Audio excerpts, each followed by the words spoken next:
हाय बहनों, नमस्कार, प्रणाम। आप सब कैसी हैं? स्वागत है हमारे यूट्यूब चैनल में आप सबका। मैं आपकी कुसुम आप सबके बीच लेकर के आई हूँ बहुत ही प्यारा, बहुत ही सुंदर सोहर गीत जैसा भी लगेगा कमेंट बॉक्स में कमेंट करके ज़रूर बताइएगा। वीडियो को फुल वॉच कीजिएगा, वीडियो को लाइक शेयर सब्सक्राइब कीजिएगा और सुनिएगा।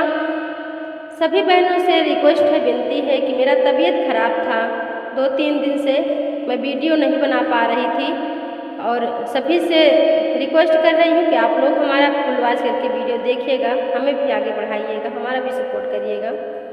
तो सुनिए। सासू गौआ में आवा एक बढ़ैया पलंगिया सुंदरे बियचाई पलंगिया सुंदरे बियचाई हो। सासू गौआ में आवा एक बढ़ैया पलंगिया सुंदरे बियचाई पलंगिया सुंदरे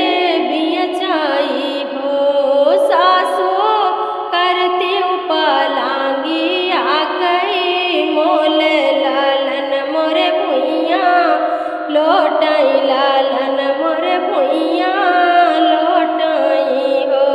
ये सासो करती पलांगी आकई मोले लालन मोरे भुइया लोटाई लालन मोरे भुइया लोटाई हो। नाही लायू नाही हर से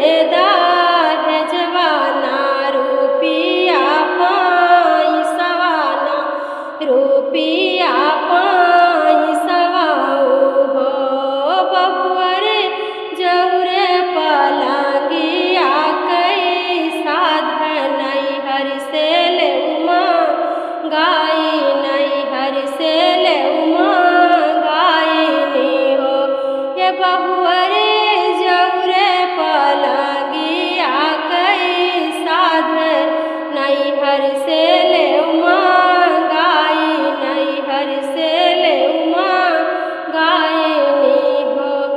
सासू बपई कमाले परद सवा बीरान मोरे लड़का बीरान लाड़ी कैया हो।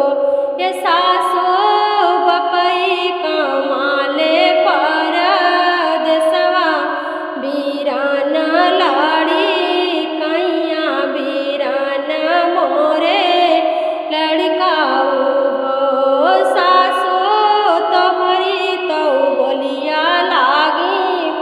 गोलिया संदेशवा हम भेजबै संदेशवा हम भेजबै हो। ये सासू तोहरी तो गोलिया लागी गोलिया संदेशवा हम भेजबै संदेशवा हम भेजबै हो। तुही मोरी कोई लरिबा